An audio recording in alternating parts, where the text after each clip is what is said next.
Attention breadtubers, stay tuned after this video for an important announcement about BreadTube. If you make videos or stream on BreadTube, or you make a blog or something like that, watch at the end of it. There's going to be another video thing you should watch.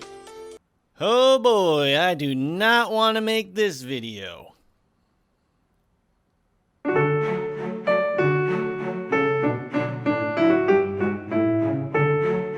So there's been a lot of talk lately on internet about brocialism and the Dirtbag Left and anti-idpol leftists and whether or not we should be using idpol on the left. So there are a lot of words that get thrown around in relation to this topic that we're discussing today. Some people talk about the Dirtbag Left. Some people talk about brocialism. I've heard anti-SJW leftists and anti-idpol leftists.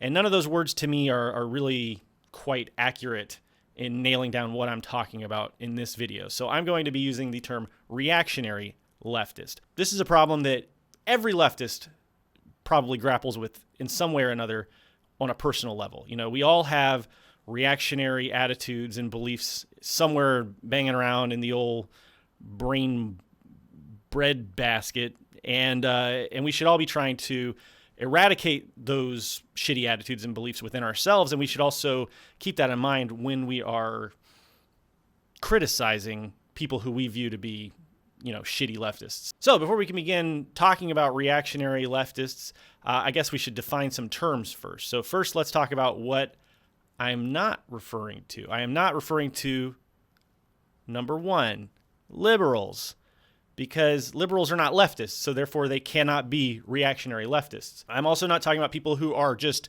new to leftist spaces and who are still getting a hang of the language and the terminology and the culture and the ideology of leftism. People who are new to leftism should be met with charity and good faith, and we should, you know, have a lot of patience in dealing with them. When I first came to the left, it was through Facebook, and I was in Facebook groups that were very hostile to anyone who wasn't like very pure as a leftist. And those Facebook groups were just brutal. They just really, really hit me hard every single time I made like the slightest slip up. So I'm not talking about newbies. Another group of people I'm not talking about are people who are just, you know, frank or aggressive or disagreeable or annoying or confrontational or unpleasant. That doesn't make you a shitty leftist, and I don't think that really has much to do with ideology. If you're an unpleasant, frank, confrontational person, you could be of value to the left. We need people like that who are able to step up and be confrontational, because a lot of leftists are not confrontational. So now that we know what we're not talking about, I will now define what I mean when I say a reactionary leftist. So leftists who routinely use bigoted language or hold bigoted views sort of unabashedly and without apology, and they think that's perfectly okay to do, that is reactionary behavior. Class reductionists who don't value the perspectives of people who are differently oppressed, I consider that reactionary. So for instance, if you believe that class is the only thing that matters and anybody who's talking about their other forms of oppression are distracting the left somehow. So like if you think that when black people or disabled people or trans people talk about the issues that they face in our culture and our society, if you think that that's a distraction and you think we don't need to listen to those people, I consider that a reactionary take. Another example of reactionary behavior I see on the left quite commonly would be people who are chiding and disparaging and insulting people who are vulnerable or oppressed in different ways. So for instance, using a lot of like slurs, using a lot of abusive language, or even just, you know, making these bigoted statements or holding these deeply bigoted views about vulnerable groups of people, you know, in general, that's bigotry. That's reactionary behavior. So that would also constitute reactionary leftism. And then the final thing that I would identify as an example of reactionary leftism would be people who think that they know what's better for a vulnerable group than the people who are actually in that vulnerable group, right? So if you are talking to a trans leftist and you're not trans, you're cis, and you think that you know what trans people should do and how they should behave, and you're like descriptive to them about their own oppression, I find that to be reactionary behavior. I think that if you have if you come from a more privileged background in any way, you should definitely be in listening mode when you're talking to people who come from less privileged backgrounds. Now, that's not to say that you can't have your own opinions,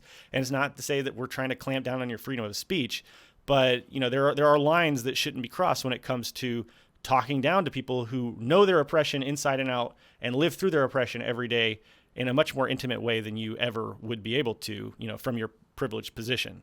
So yeah, that I think it's pretty cut and dry. A reactionary leftist is a leftist who holds reactionary, bigoted, or supremacist views in some way, shape, or form. So before we really dig into this, one last little note. I do believe that every leftist has some reactionary tendencies to some degree or another. It's kind of a spectrum of behavior. There are some people who maybe it's just very, very subconscious and deep in their mind and doesn't really come to the surface very often. There are some leftists that are like super reactionary, national Bolshevist, Strasserite types who are just obnoxiously and aggressively reactionary. And then most of us fall somewhere in the middle. And I say us because I do know for a fact that I become aware of reactionary shit in my brain on a regular basis. Like every week I learn something new about something I'm doing or saying that's kind of shitty. So I am not making this video to like talk down to anybody. In fact, in a lot of ways, this video is kind of a self-crit. A lot of these lessons I've learned the very, very hard way by being taught by people who know better and who have seen me do shitty things and helped kind of guide me out of that behavior. So this is not me saying like it's not an us and them thing. It's just an us thing. We all have some reactionary tendencies. And hopefully this video, I hope it will be useful for all of us to start having this conversation and thinking about these things, not just so that we can like help other people, but so we can help ourselves. I think that's really, really important when it comes to this kind of stuff. So why are they like this? Why are these leftists so reactionary? Am I right? Well, there are a lot of arguments for being a reactionary leftist. So I'll run through them now and I'll give my counter arguments. The first argument I see a lot would be, oh, we're just memeing, we're just joking, we don't mean anything by it. Lighten up. Can't take a meme. You cuck. That's what they would say because they're reactionary leftists and they say things like cuck a lot. Yeah, there's really nothing funny or edgy about punching down. I don't think leftists should ever engage in humor that is punching down. It's not funny. There's nothing funny about disparaging people who suffer every day. They already have enough shit to deal with without you poking them with a stick with your crappy little jokes all the time. Now, you can be edgy and you can be controversial with your jokes in a punching up way, and that's awesome for the left. We need that. We need to be like lampooning people who have a lot of power and privilege. We need to be mocking fascists and showing that the emperor wears no clothes as often as we can. And the other thing is that these jokes, these punching down jokes, they're not just unfunny, they're dangerous. And if you don't know what I'm talking about, I have a couple of videos on what I call the Pewdie pipeline that talks about how edgy down punching jokes can lead to violence. So I'll put a link in the description to that if you haven't seen it already. But yeah, these kinds of jokes are not funny and they're dangerous. I would say, first of all, that embracing bigotry to win over bigots is clearly a net loss. It is not worth degrading the movement that exists and calcifying divisions within our movement just to win over a few Nazis. We don't want to bring these bigoted ideas into our movement just so we can bring bigots into our movement. Now, some people say that this has been a very successful strategy, and a lot of leftists have used this to de-radicalize alt-right, fasci types. And I would say, first of all, of course, you're going to have more success trying to win over people to your cause if the position that you hold is closer to their position. So yeah, of course, if we really want to win over a lot of fascists, we could just become more fascist in affect ourselves and present more fascist takes to the fascists. And of course, that's going to make it easier for them to come over to our position. But we are moving more towards the fascist position to win fascists towards our position. I just don't find that productive. In fact, I find it fucking dangerous. So I do not endorse that take at all. And then the other question is, are they actually de-radicalizing these bigots, or are they just introducing bigots into our leftist spaces? Are we really fully de-radicalizing these people before we let them loose in our community? And I think that's a super dangerous prospect. It's something we really have to consider as we're talking about de-radicalizing fascists. Some people say that the left is too fragile. Yeah, I don't think there's anything fragile or weak about standing up for vulnerable people. And that's what we're talking about here. If you make a joke and it's prejudicial and I don't think it's funny and I discourage you from doing that, that's not me being weak. Okay. And you know, a lot of reactionary leftists say, oh, leftists are always so offended about everything. If you replace the word offended with insulted, how would it sound? It's not necessarily the case that we're offended by everything. Sometimes we're just flat out insulted because you said something shitty about people that we care about. And standing up for those people and holding our ground is not weakness. That is strength. So yeah, are there like liberal forms of idpol that sometimes infect leftist spaces that are perhaps too fragile and too weak? Certainly that is the case. Certainly liberal affectation enters our spaces. But to say that anytime anybody is insulted by a shitty bigoted joke or statement or attitude that you present is like somehow fragility or weakness, I don't think that's the case. Absolutely, we need to have conversations. We need to have discussions about what constitutes liberal idpol versus leftist idpol, et cetera, et cetera. But generally speaking, I'm seeing a lot of people who are just using this fragility weakness excuse to just go on ahead holding their reactionary bigoted positions. And I don't think that that's okay. So, you know, and I've done it myself.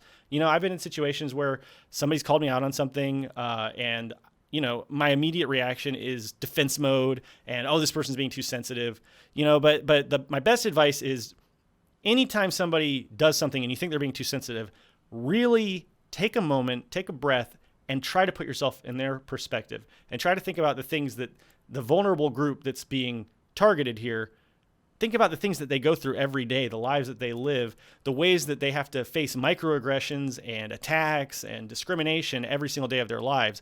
And then ask yourself, is it really worth it? Is it really worth possibly harming somebody who is already harmed on a regular basis just so I can make some shitty joke on Twitter or whatever? I think 9 times out of 10, you're going to find that it's probably better to joke about something else. Not that hard to do it.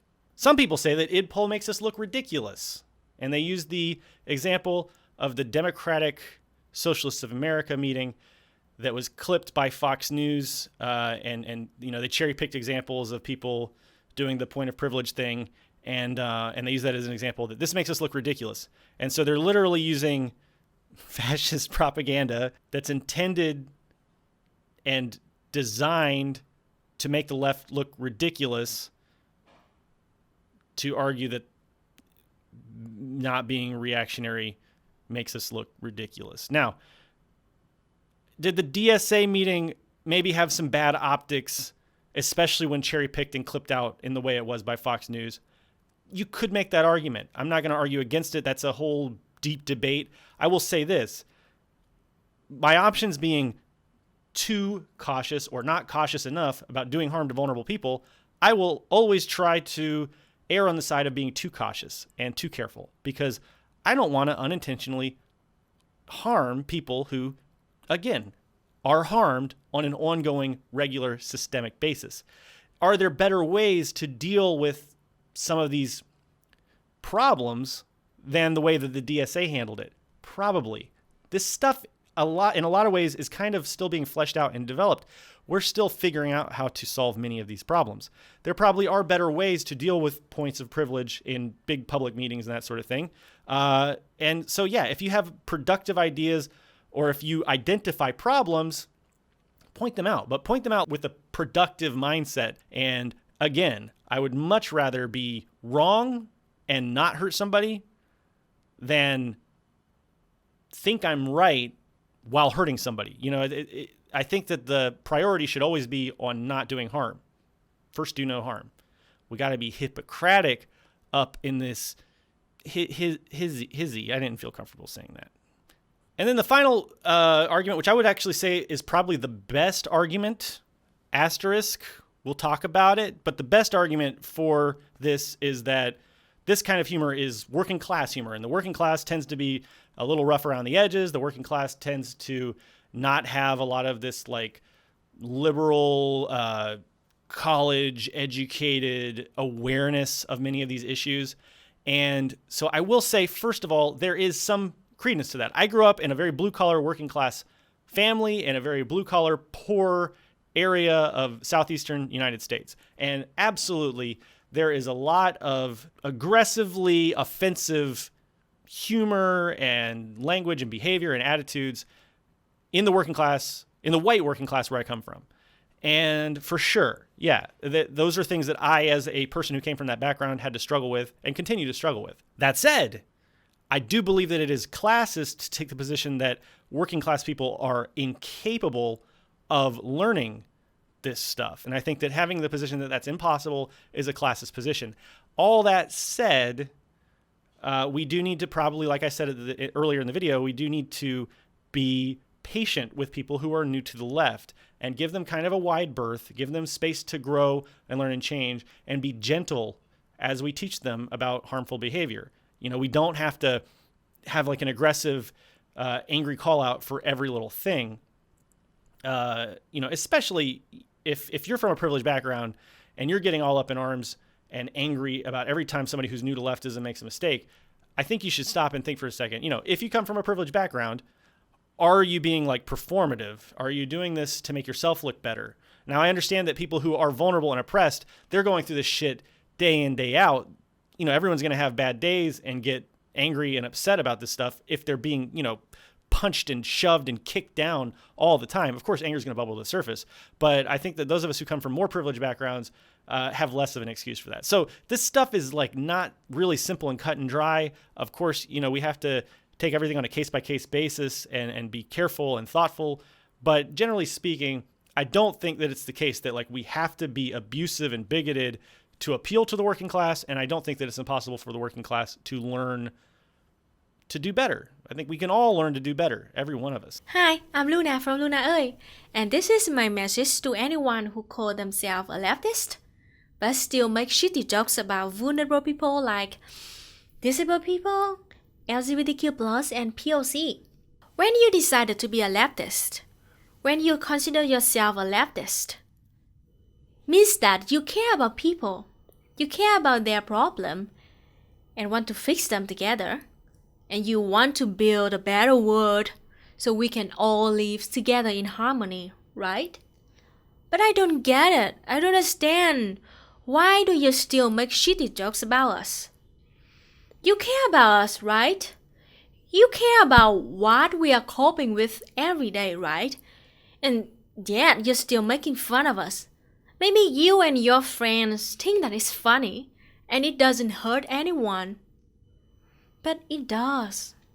It does hurt us. I think maybe you haven't understood it yet, or even you don't care.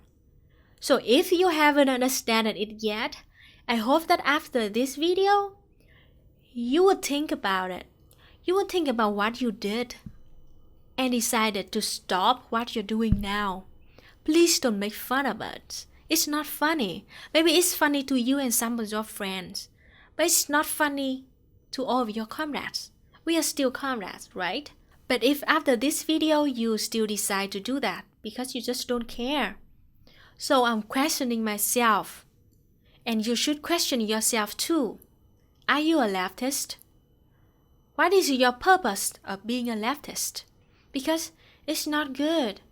It's not okay at all when you say that you care about us, and yet you still make fun of us. It's not a thing that a comrade should do to the other comrades.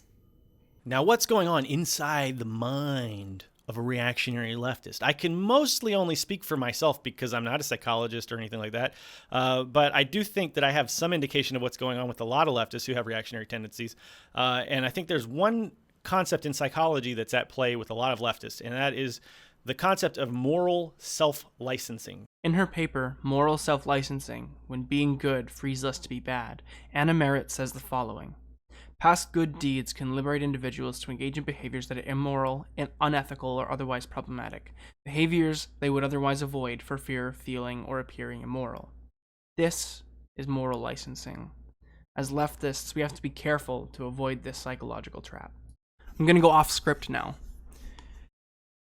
So to explain this, I'm gonna give a personal experience. My brother all intents and purposes, is an incredibly supportive individual. He tries really hard to make sure that I feel, as a trans person, validated. He was one of the first people to start using my chosen name, and overall, he has been really good support to me over time. However, it became obvious to me not long after I came out and started living full time that he had a negative perception of both trans and gay people. There were moments where he would disparagingly call his roommate who had had a crush on him the F slur. There were times where he would misgender trans people that he didn't like or didn't agree with. There were moments where he would call a trans man and his ex-girlfriend, just because he didn't like them, scissor sisters.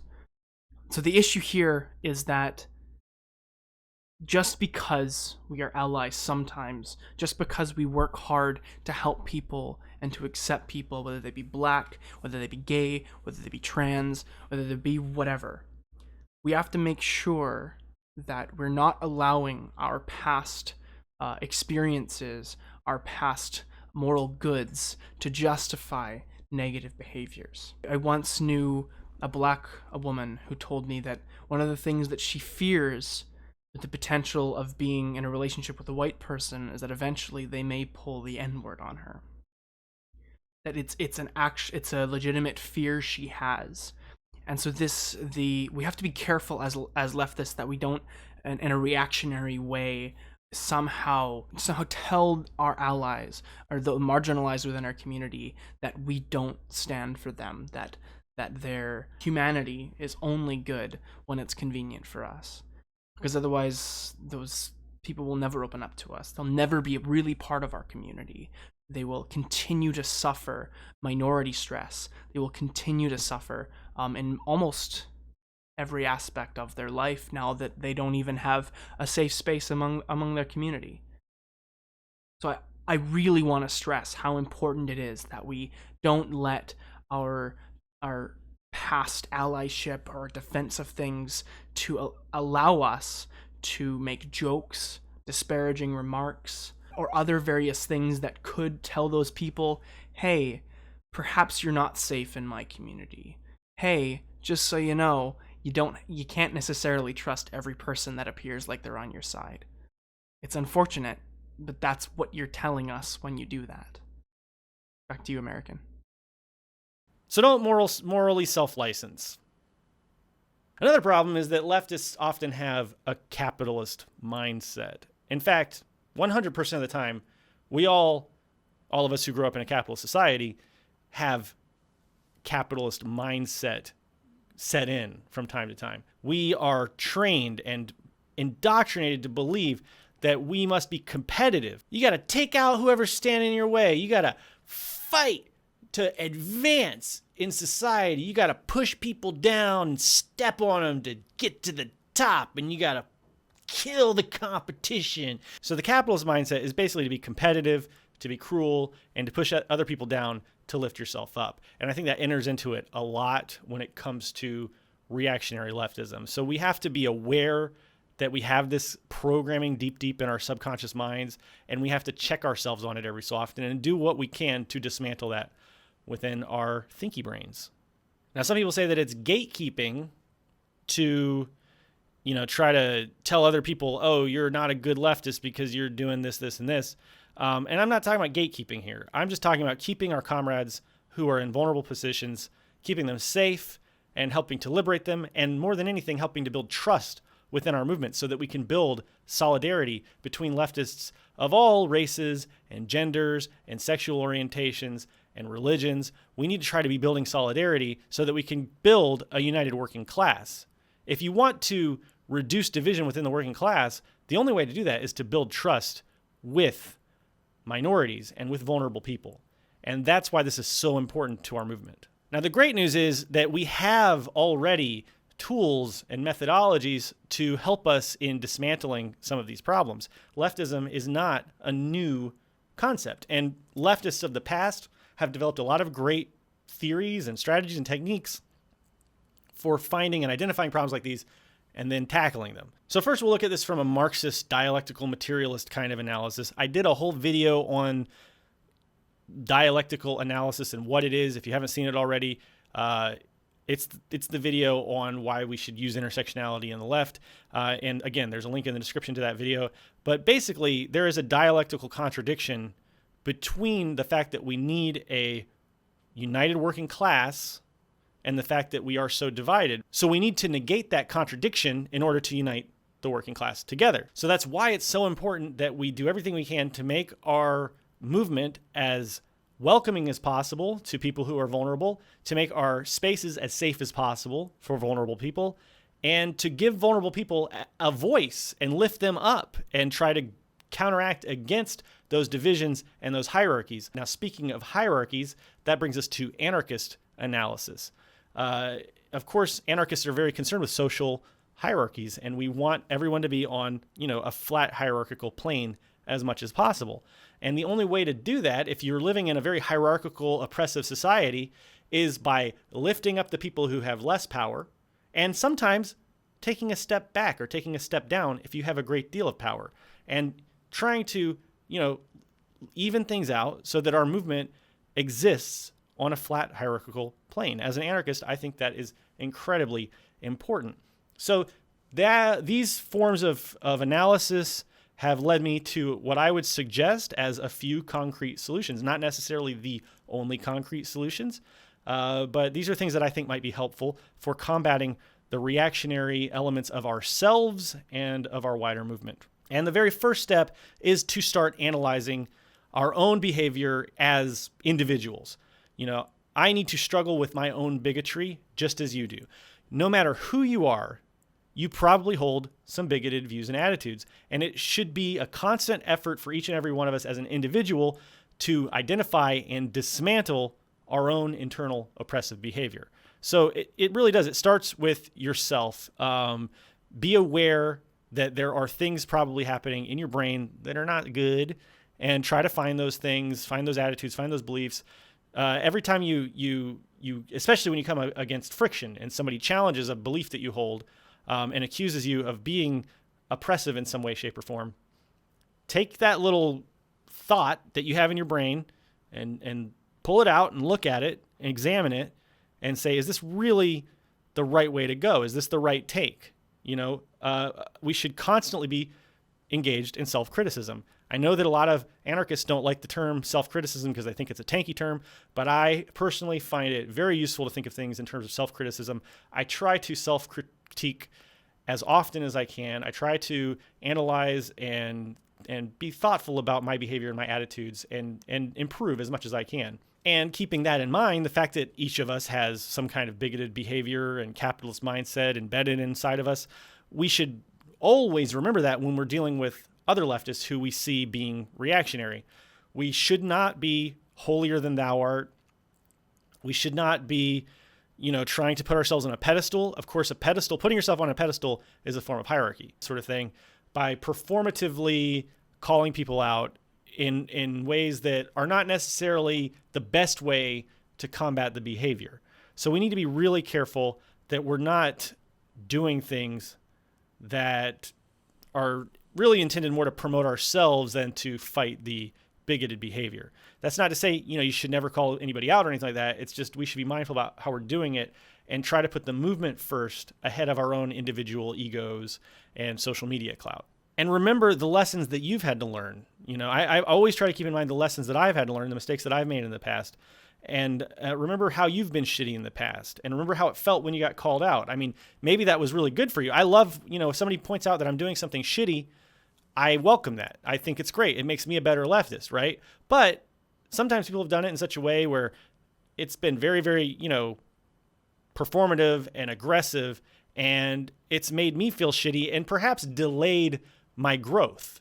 Because if you really go hard at somebody for something that's not as big of a deal, right, you're maybe going to be provoking their defense mechanism too strongly, more strongly than is warranted. And in that sense, you are limiting their growth. You're slowing down their growth. So, just be careful. Make sure that, when you're calling somebody out, you're being sympathetic. Strength can be sympathetic. You can come to somebody and tell them that they're doing something wrong in a way that is empathetic and kind and compassionate and puts the movement ahead of yourself as an individual. So we should always try to do that. And finally, in terms of, eradicating the reactionary problems inside of our own heads, we need to kill the cop inside of our heads. And of course, I'm referring directly to an article written by Lorenzo Comboa Irvin, which is really provocative and important read, I think, for any leftist. It's a pretty short article. I'll put a link in the description. But yeah, we need to kill the cop inside of our head and identify the fact that these hierarchies exist, and we need to not be cop-like in the way that we deal with other leftists. Whether that means the way that we police behavior, we shouldn't be cop-like. We should be as comradely as possible and as comradely as the situation allows, right? It's not always easy, and sometimes we have to be a little bit more firm than other times. Sometimes we have to be downright aggressive, but just try not to be like an authoritarian. And again, try not to like build a social media hierarchy where you're putting yourself ahead of the movement. So yeah, we need to just, eliminate this capitalist mindset in our head. Be aware that social media platforms are going to encourage us to do things that are not the best way to deal with problems in many, many situations. We need to be listening. We need to be compassionate. We need to be mindful and thoughtful at all times when we're engaging with leftists who are engaging in reactionary behavior. Now, moving on to the wider kind of social aspects of finding solutions to these problems, we need to be making our leftist spaces more welcoming and inclusive. And that's what this is really all about. And that's, part of that, of course, means being patient with new leftists who are doing shitty things. But really, the most important aspect of this is doing everything we can to make it welcoming and safe for vulnerable people. If a black person comes into a leftist space and they're being hostile to black people, they're not going to want to stick around. If you're in a leftist group and you do some kind of joint project with a black leftist group or a disabled leftist group, and the people in your group are displaying shitty reactionary behaviors and attitudes towards the members of that group that you're working with, they're not going to want to work with your group again.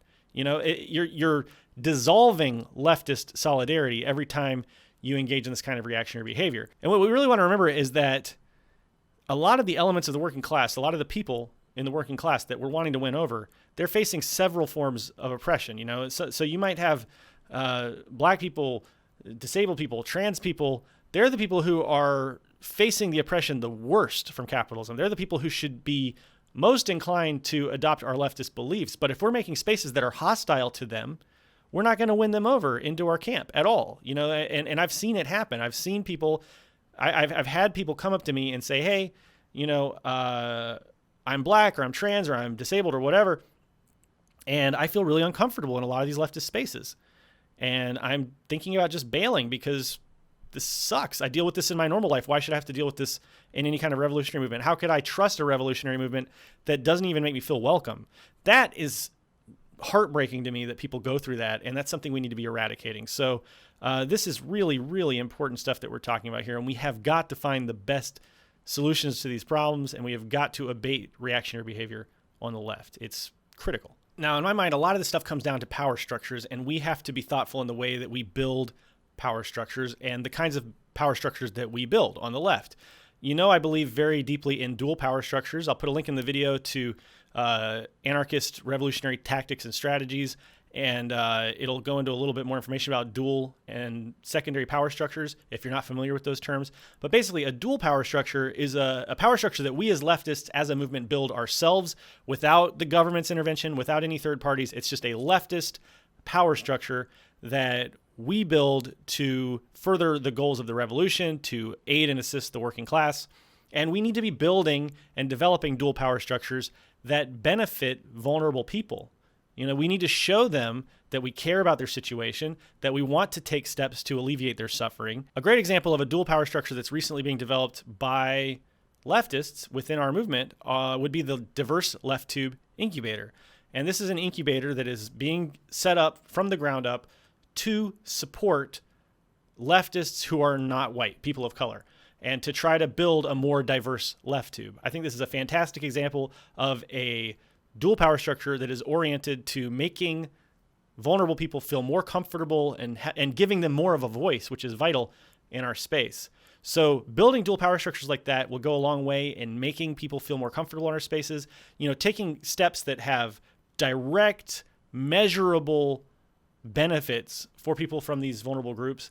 That's only going to aid our movement. It's only going to make us stronger. It's only going to build trust between all these different divided sections of the working class. And we also have to be constructing secondary power structures within our groups.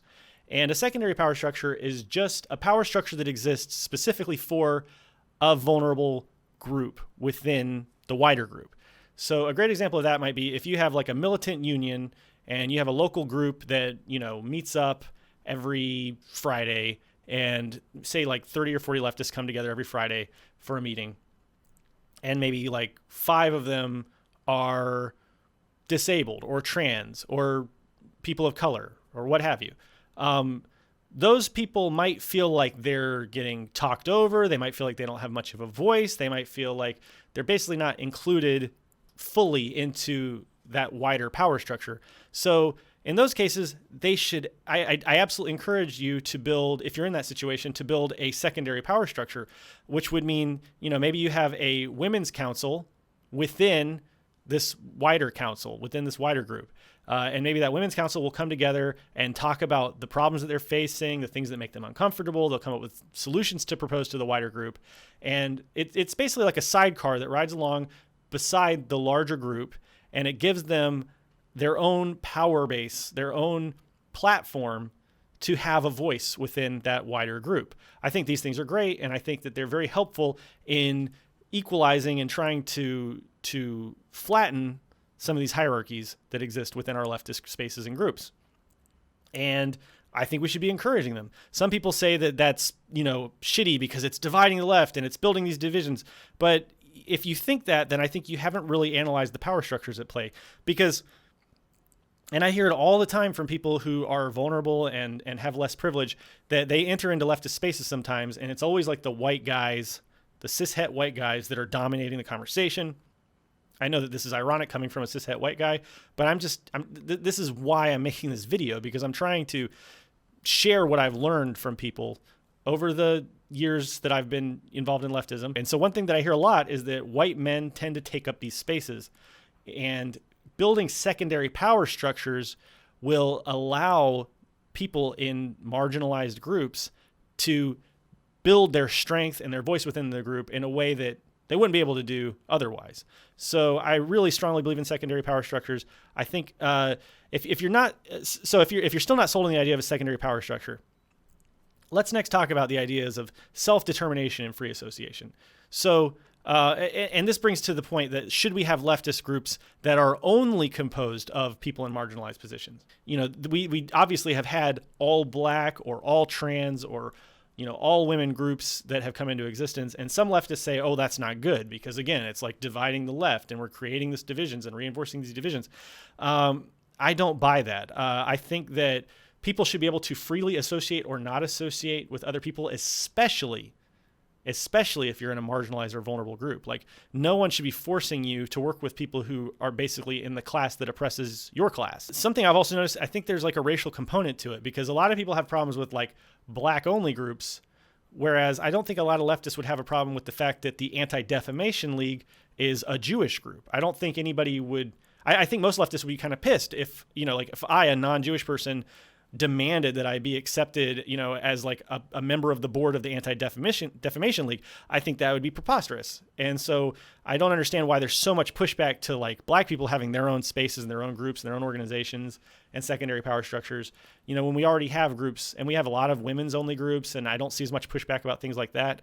And so I encourage these kinds of groups being formed. I think it's a good thing because it allows people in marginalized positions to build their own power structures and their power bases that allows us to sort of correct these power dynamics, these power imbalances, and ultimately flatten the hierarchies that we have. Now, that's not to say that a black leftist group couldn't have tactical unity with more diverse groups, and they do, all the time.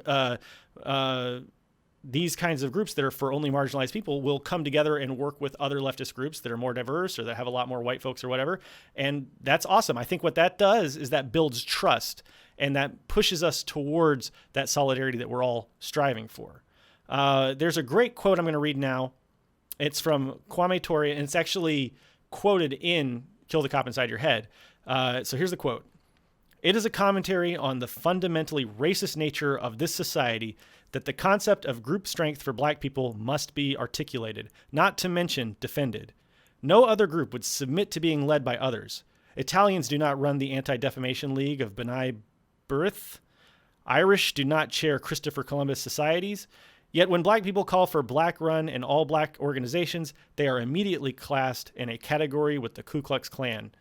And I couldn't agree more with that statement. That is absolutely right on, in my opinion, and speaks, gets straight to the heart of why we need spaces and organizations and movements that are composed only of marginalized people. A global socialist project means largely that we are going to be fighting for the liberation of a lot of people in developing countries in the global south who are very heavily exploited, come from non-white countries, and those are specific types of oppressions, specific types of just different types of capitalism and imperialism that we have to grapple with. And I think white American leftists are not prepared to deal with that at all, and so instead they just reject the notion that we have to pay attention to race, especially in the United States of fucking America, of all countries, to say that we can't pay attention to race, that doesn't that shouldn't play into our calculations about class and stuff like that. Those are very heavily intertwined. In the American political consciousness, class is intertwined with race. That is what it's built on. It is what it's literally built on. It's white-black dichotomy. And so that's very important. And there's so many white leftists who either mean well but can't communicate the message properly, or are too uncomfortable with the implications of that they benefit from this, even though they're oppressed, working class, poor people, whatever. You can still benefit from white supremacy. In our leftist project, it is vital that we have spaces where we specifically acknowledge the history of racial dynamics, particularly for people living in America, the history of the social dynamics, how that influences it, and how that just ends up playing out even with the people who mean the best, who are fucking hardline Marxist, communists, whatever. Even amongst those people are supposed to be the white people are the most in support of black liberation, whatever, the liberation of people of color. We need spaces where white people just don't have access to. I don't care how well you mean or anything like that. If you really do mean well, you need to respect the fact that people of color, a lot of the times, from just their entire life's experiences, will not feel comfortable opening up about a lot of the topics that in leftist spaces we need to discuss around white people, because they know they're going to catch shit for it. Whenever you're trying to fight against just systematic injustices, structural oppression, you have to pay very close attention to how you go about constructing institutions, constructing spaces, communities. People who say oh, that's racist, I'm not into separating people, have such a thin view of what racism is. And I think it's not any much more developed or sophisticated, these Marxists who say this stuff, compared to liberals, more centrist libs, or even right-wingers who say oh, I don't see color, whatever, to say I'm not into separating people, whatever. You know what? People of color are into separating themselves into spaces where they can be together, and that's what's important. You have to be able to adapt to the needs of other people. Certain people have specific needs. Not all of the working class, not all of humanity has these same things that are going to make them comfortable, and needs the same sort of spaces, environments, processes, whatever, to make themselves feel better. And for non-white people, that includes being around other non-white people and being able to express your frustrations without a white presence that is something that's going to discourage you from being able to speak your mind. And that happens all the time. How comfortable would any of you dictating how people of color should be comfortable interacting, expressing themselves? How many of you would feel comfortable if women said, oh, we want to do a feminist group meeting, whatever, and we want it to only be women there? How comfortable would they feel saying, oh no, men have to be there? That's so it's fucking pompous. It's just so that desire to invade spaces of anybody who has a specific oppression that they don't have. Right. They can't understand, no access. Somebody said they have a problem with this double standard because if whatever brown people, black people are allowed to pull this, and white nationalists and say, oh, we get white only spaces too. And I was going to mention that, but I'm just going to say if you are seriously going to make that argument and say that preparing for that scenario and not wanting to deal with having that conversation is more important than letting people of color express themselves in places where they're comfortable and build spaces that are inclusive towards people of color and for people of color, then I think that really shows a lot of issues where just a lot of people of color aren't into socialism. A lot of people in my life that I'm friends with, a lot of black people that I'm friends with, aren't into socialism, skeptical about it, because they just see it as a bunch of white dudes writing these things and then white people going to these organizations and stuff. And you can't blame them. They don't see them as being, you can claim to be an ally all you want, but whatever your rhetoric is doesn't matter. Like if like your praxis is not like representing that, and it's just not. I think that really shows if you're going to say that and say it's more important that we don't let white nationalists say this, you just say fuck that. We're not going to give any credence to white nationalist spaces. Fuck you. That's how you respond to that question. Like that. Like it's not that hard, and like we don't have to negotiate things like that with white supremacists, with white nationalists. That's so misguided. And I'm seeing people in the chat saying that like, oh, they think I'm advocating for like segregation or whatever. I'm saying people of color should have the autonomy to decide what it is they want to do. If that is not being all in on integration in any one space in any particular point in time, that's fucking fine. That does not mean I'm the same as a white supremacist or anything like that. That's ridiculous. And if you can't see the difference in that argument, that just shows why a lot of like people of color who are leftists or even not leftists don't see a lot of white leftists, the woke crowd or whatever, as truly being their allies and being on their side. This is the exact reason why. And all that said, I think that white and privileged people and groups that are primarily composed of white and privileged people should do everything they can to support these non-white, non-privileged groups. We need to lift them up, give them whatever aid we can. Mutual aid, arrangements need to be made with these groups and with these organizations to try to lift them up. Because if you're a leftist and you don't see that people like me, cishet white male Americans have, a much larger amount of power in our society and on our planet than people who don't have all that privilege, then I think you need to go back and brush up on the power structures that are at play here and analyze those a little bit more, because it's absolutely the case that we do not live in a flat hierarchy society and that a lot needs to be done to correct these power imbalances. Now, one thing that I know a lot of people are going to bring up is the idea of like cancel culture. And a lot of people probably think that I'm advocating for cancel culture here. And I am not. I think that there's a difference between cancel culture and articulate good faith criticism. So I would define cancel culture as being retributive, very nebulous and vague, and having no clear path towards restorative justice. Cancel culture tends to be permanent. The people that get canceled, there's this idea that they are permanently canceled. There's a lot of spectacle involved. So, cancel culture tends to be, again, more performative. It's a situation where people are calling out other people to get themselves clout and to make themselves look better. And there's also a tendency within cancel culture for the people who are actually being affected by whatever the harmful behavior is, having to take a back seat while the people with more privilege lead the show and decide who gets canceled and who doesn't get canceled. So the first thing I would say is that when we're making criticism, clout should never enter into it. For one thing, we should never listen to somebody and hold their opinion as more valuable because they have a bigger platform or they're more famous or they're more well-known. That's complete bullshit from an anarchist perspective. If I see like somebody with way more followers and subscribers than I do, somebody that I look up to as like this, renowned leftist figure, I shouldn't value their opinion more just because they have more followers and they have a big platform. That's something that's really, really dangerous and something we need to start working against as a movement. Every person's voice should be weighed equally. And it's going to be difficult to dismantle these power structures that exist because they're so embedded in our society, and the algorithms, give so much weight to somebody who has like thousands and thousands of followers. It's a big problem, and I don't have the solutions for that. That's a huge problem we need to be working on together. But yeah, ultimately, I don't want you to ever take my opinion or any, bigger left tuber's opinion more seriously than you would a person with like 5 or 6 followers, especially if the person with 5 or 6 followers is, a marginalized person. We have to listen to the people who are affected by the harmful behavior, and give them a voice, So like if the harmful behavior is towards trans people, we need to be listening to trans people and what they have to say, regardless of the sizes of their platforms.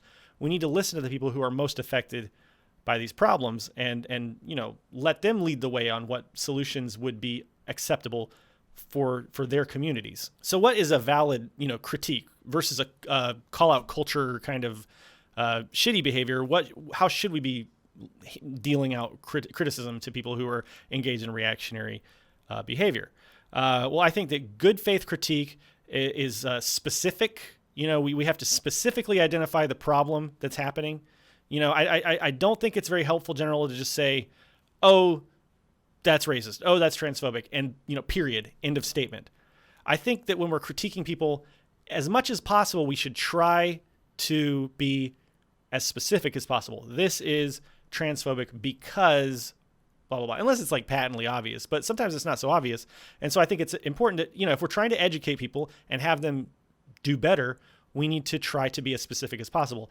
Big caveat here, all this stuff I'm talking about, if you're like a marginalized person and you're going through this shit every day and you're dealing with microaggressions every day, obviously, like, yeah, you're not going to be wanting to go and spoon feed and educate every single chud that comes your way.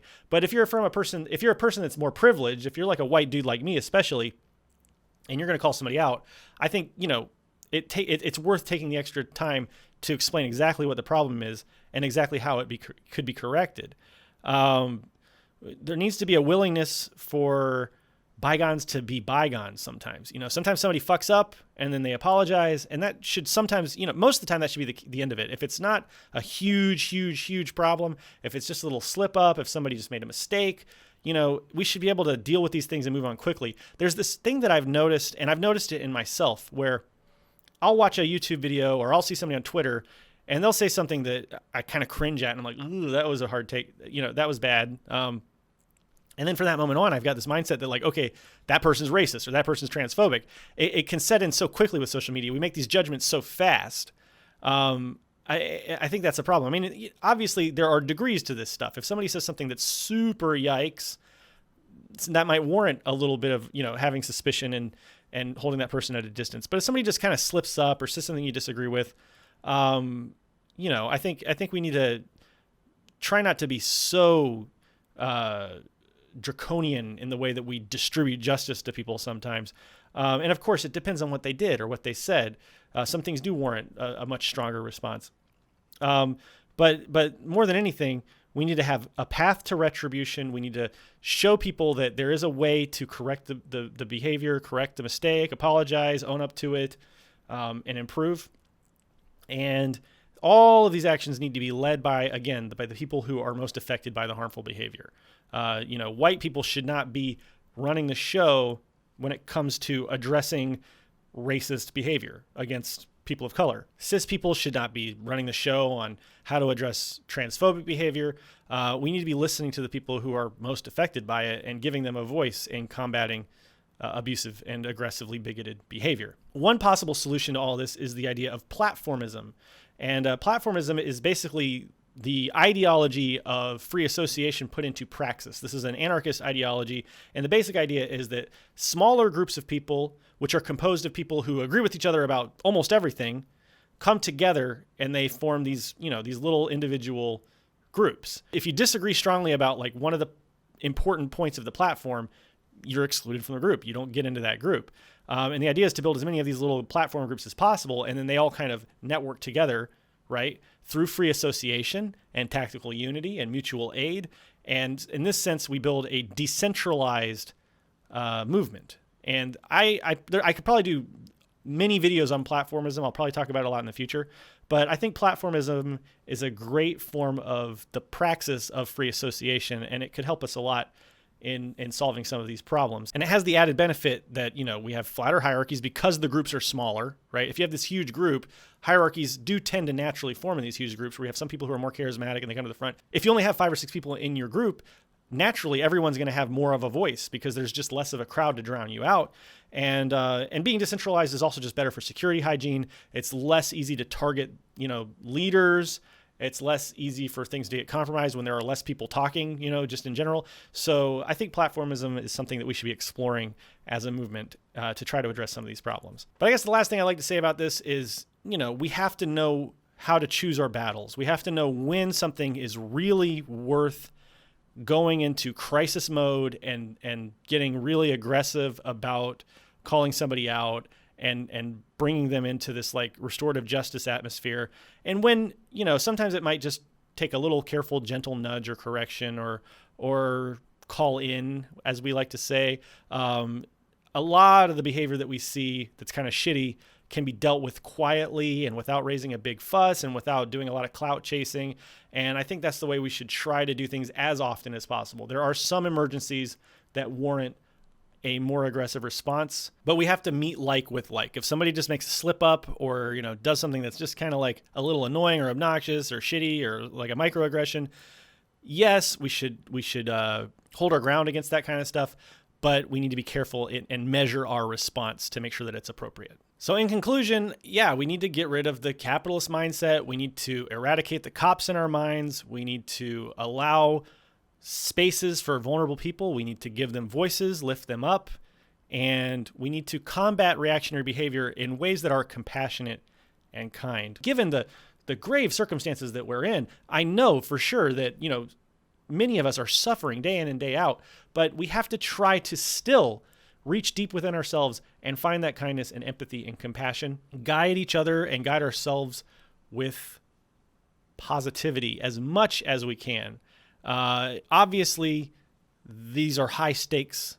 This isn't a game. This is something that is very important to a lot of people, life or death in many situations. But ultimately, I think the greatest strength of the left is our compassion and our kindness. And maybe I sound like a hippy-dippy hippie for saying that, but it's what I believe. And it's the way I try to live my life. And it's worked out pretty well for me.